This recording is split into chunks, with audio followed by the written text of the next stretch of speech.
Hello students, कैसे हैं आप सब। आप सबका स्वागत है हमारे यूट्यूब चैनल रजनी क्लासरूम में। और आज के इस वीडियो में हम पढ़ेंगे importance of pH in everyday life.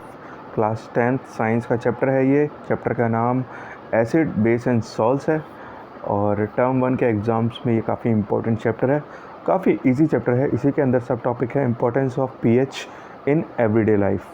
PH का क्या यूज़ होता है हमारी एवरीडे लाइफ के अंदर और कहाँ कहाँ पीएच हमारे काम आ जाता है, हमारे डेली लाइफ के अंदर पीएच का क्या यूज़ होता है वो हम पढ़ेंगे।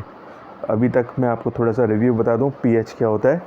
पीएच एक स्केल होता है और पीएच एक इंडिकेटर होता है जिससे पता चलता है कि कोई भी जो सब्सटेंस है वो एसिडिक है या बेस है। वो पता चलता है यूनिफॉर्म इंडिकेटर के थ्रू, उसकी रिएक्टिविटी के हिसाब से पता चलता है कि कोई भी सब्सटेंस एसिडिक नेचर में है या बेसिक नेचर में है, क्या उसका नेचर है। तो acid base and salts term 1 के एग्ज़ाम्स में आने वाला एक इम्पोर्टेंट चैप्टर है। तो हम जानते हैं कि जितना भी वाटर होता है, ये वाटर होता है, जब इसको आयोनाइज करते हैं तो H+ आयन और OH आयन्स निकलते हैं। तो प्योर वाटर होता है, इसके अंदर हाइड्रोजन के आयंस और OH के आयंस होते हैं, वो इक्वल होते हैं। प्योर वाटर ना तो एसिडिक होता है ना बेसिक होता है, एक्चुअली वो न्यूट्रल होता है। ठीक है।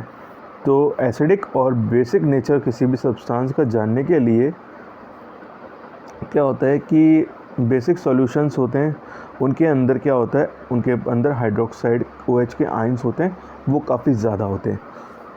और जो एसिडिक होता है उसके अंदर H+ आयंस होते हैं, वो काफ़ी ज़्यादा होते हैं। ठीक है। तो न्यूट्रल सब्सटेंस है, उसकी pH लगभग 7 के इक्वल होती है और एसिडिक सॉल्यूशंस होते हैं उनकी pH <7 होती है। जो बेसिक सॉल्यूशंस होते हैं उनकी pH 7 से ज़्यादा होती है। जितना ज़्यादा स्ट्रॉन्गर pH स्कोर होगा उतना ही ज़्यादा स्ट्रॉन्गर वो सब जो लिक्विड होगा, सॉल्यूशन होगा, वो बेसिक होगा, बेसिक नेचर में होगा। तो इसी इम्पोर्टेंस, pH की इम्पोर्टेंस के मद्देनज़र इस चीज़ को ध्यान में रखते हुए हम लोग एसिडिक नेचर, बेसिक नेचर का ध्यान रखते हुए हम इसका यूज़ अपनी डेली लाइफ में पढ़ेंगे। तो पहला यूज़ होता है हमारे डाइजेस्टिव सिस्टम में, pH in our digestive system. तो क्या होता है कि हमारे स्टमक के अंदर HCl होता है। HCl डाइल्यूट हाइड्रोक्लोरिक एसिड होता है कि ये क्या काम करता है, ये हमारे स्टमक के अंदर हार्मफुल बैक्टीरियाज़ होते हैं उनको किल करने का काम करता है, साथ ही के साथ डाइजेशन में काफ़ी हेल्प करता है। तो अगर हमारे स्टमक के अंदर एसिड ज़्यादा हो जाता है, काफ़ी ज़्यादा एसिड हो जाता है, तो क्या होता है हमारे पेट के अंदर क्या होता है, इरिटेशन होनी शुरू हो जाती है, इंडाइजेशन होना शुरू हो जाता है, कॉन्स्टिपेशन होना शुरू हो जाता है, जिसकी वजह से क्या होता है कि हमारे स्टमक में पेन होने लगता है, हमारे पेट में गैस बननी शुरू हो जाती है। तो एक्सेस एसिड होने की वजह से हमें परेशानी होनी शुरू हो जाती है पेट के अंदर। तो इसका जो एक रेमेडी होता है वो होता है एंटासिड, यानी anti acids. Anti acids basic substance होते हैं जो बेसिक नेचर में होते हैं, जिनका OH 7 से ज़्यादा होता है। तो ये क्या करते हैं, ये एसिड्स होते हैं उनको न्यूट्रलाइज़ करते हैं, जिसकी वजह से क्या होता है हमारे जो पेट में एक्सेस एसिड होता है वो न्यूट्रलाइज हो जाता है और हमें रिलीफ मिलता है। ठीक है। एंटासिड होते हैं, इनका एग्जांपल हो गया मिल्क ऑफ मैग्नीशिया, और डाइजेशंस की जितनी भी मतलब दवाएं आती हैं वो सारी की सारी एंटासिड्स होती हैं। और बेकिंग सोडा भी होता है, ये भी एक एंटासिड का ही काम करता है। इसके अलावा इसका सेकंड यूज़ होता है जो आपके NCERT की बुक के अंदर दे रखा है, मैं वही एग्जांपल्स आपके सामने दे रहा हूँ ताकि आप उन चीज़ों को अच्छी तरह समझ सकें। pH चेंजेस होते हैं, इनकी वजह से टूथ डिके हो जाता है। वो कैसे होता है, क्योंकि हम कहते हैं ज़्यादा मीठा खाएंगे तो दांत सड़ जाएंगे, ज़्यादा हम कॉलगेट नहीं, अगर काफ़ी लंबे टाइम तक हम कॉलगेट नहीं करेंगे तो हमारे दांत सड़ जाएंगे। तो इससे क्या होता है, बैक्टीरिया होता है हमारे जब हम खाना खाते हैं, ये काफ़ी लंबे टाइम तक कॉलगेट नहीं करते हैं या कुछ ज़्यादा टाइम तक नहीं खाते हैं, तो क्या होता है कि बैक्टीरिया हो जाते हैं हमारे माउथ के अंदर। बैक्टीरिया होते हैं, वो शुगर्स होती है हमारे खाने की, इसको ब्रेक डाउन करते हैं, और ब्रेक डाउन करने के बाद क्या होता है, एसिड फॉर्म करते हैं।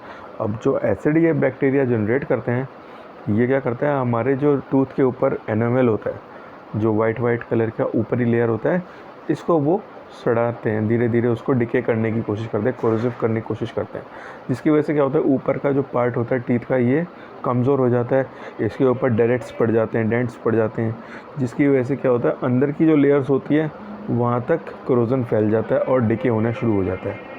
तो इसकी वजह से क्या होता है कि जो सड़न है दांतों की, वो बढ़ती जाती है।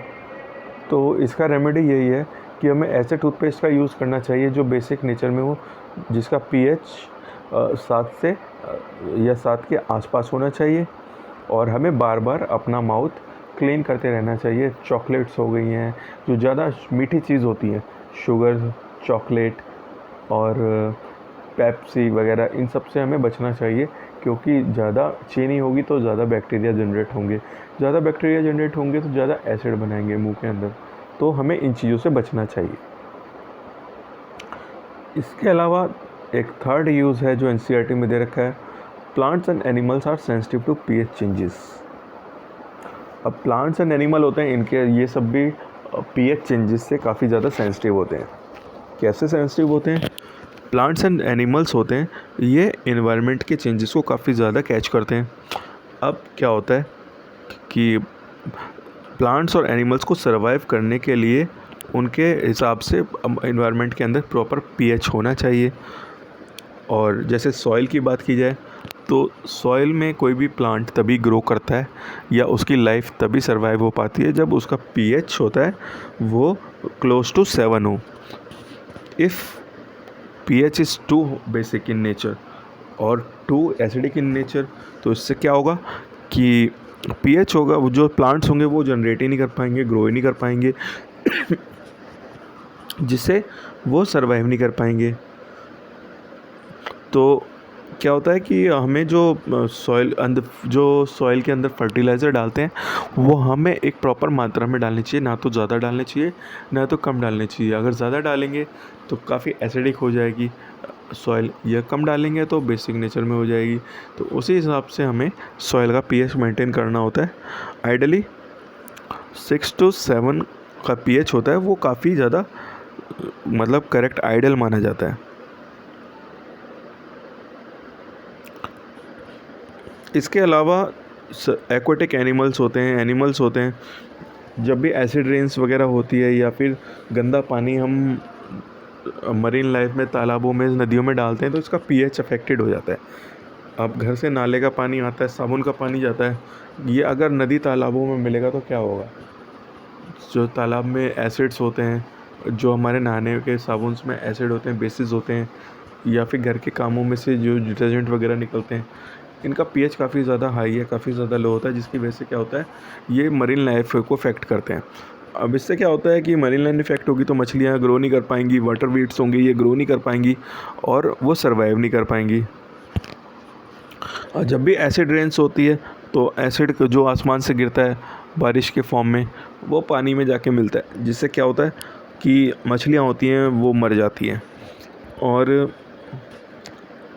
इसके अलावा एक्वाटिक लाइफ होती है वो काफ़ी इफ़ेक्टिव हो जाती है, उनके अंदर अंडे नहीं बन पाते हैं, मछलियों के अंदर उनके जो छोटे छोटे बच्चे होते हैं वो मर जाते हैं, पैदा होने से पहले ही मर जाते हैं, या फिर मछलियाँ कभी दोबारा से मतलब रीजनरेट नहीं कर पाती हैं, उनके सेक्सुअल ऑर्गन्स होते हैं वो डैमेज हो जाते हैं। इसके अलावा ह्यूमन बॉडी होती है वो तभी अच्छा वर्क करती है जब pH होता है ह्यूमन बॉडी का 7.0 से 7.8 के बीच में हो, तभी हमारी ह्यूमन बॉडी होती है अच्छी तरह से ग्रो कर पाती है, अच्छी तरह से वर्क कर पाती है। अब जो सॉइल होती है इसका pH कम से कम 4 तक जा सकता है, और हाई टू हाई ये 8.3 तक जा सकता है। अगर न्यूट्रल होता है 5 से 7 के 9 के बीच में, 5 से हम 8 कह सकते हैं, इस रेंज के बीच में pH होता है वो काफ़ी ज़्यादा आइडियल होता है सॉइल के लिए, प्लांट्स के जनरेट करने के लिए।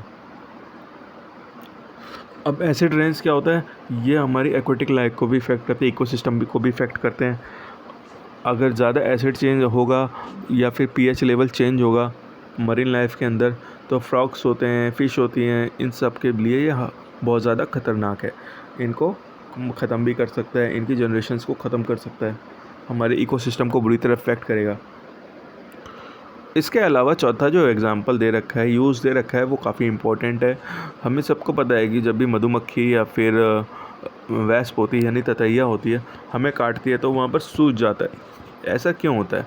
क्योंकि जब भी हनी भी हमें काटती है तो उसके स्टिंग्स होते हैं, उसका डंक होता है, वो एसिडिक होता है। उससे क्या होता है, हनी भी एक टाइप का एसिड्स होती है, वो हमारे स्किन के अंदर इंजेक्ट कर देती है। तो इससे क्या होता है, हमें पेन होता है, इरिटेशन होता है। तो इसका रेमेडी यही है कि हम एसिडिक जो लिक्विड है उसको न्यूट्रलाइज़ करने के लिए कोई भी बेसिक सब्सटेंस हो गया, लिक्विड हो गया, उसको अप्लाई करें। तो बेकिंग सोडा गुड रेमेडी होता है। जब भी आपको मधुमक्खी या फिर आंट काटे तो आप वहाँ पर बेकिंग सोडा को रब करें, तो इससे आपको रिलीफ़ होगा। और जब भी वैस्प यानी ततैया काटे तो वो क्या करती है, एक टाइप का जो बेसिक लिक्विड है वो हमारी स्किन के अंदर इंजेक्ट कर देती है, जिसकी वजह से क्या होता है, हमें पेन होता है, इरिटेशन होता है। तो इसका जो रेमेडी है वो यही है कि आप एसिडिक जो लिक्विड है उसको अप्लाई करें, या तो आप विनेगर लगाएं या फिर थोड़ा सा नींबू का रस उसको डाइल्यूट करके लगाएं, तो आपको रिलीफ़ मिलेगा।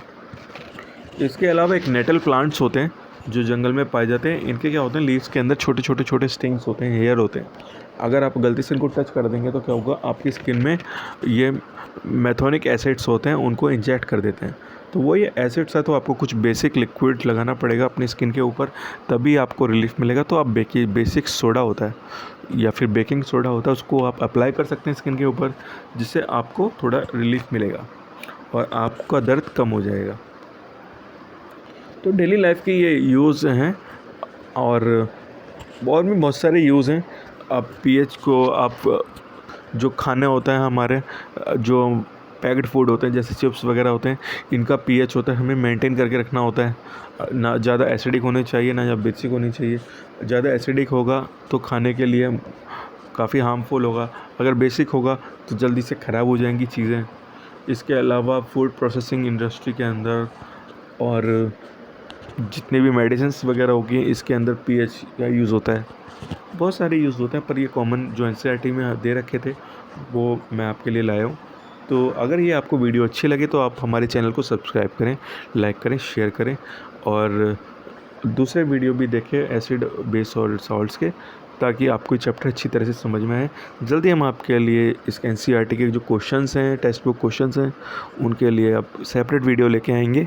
तो आप अभी हमारे चैनल को सब्सक्राइब करें, ताकि आने वाले जो वीडियोस हैं आपके सिलेबस से रिलेटेड, उनके नोटिफिकेशंस आपको मिलें और आप कोई भी वीडियो मिस ना कर पाएँ। Thank you.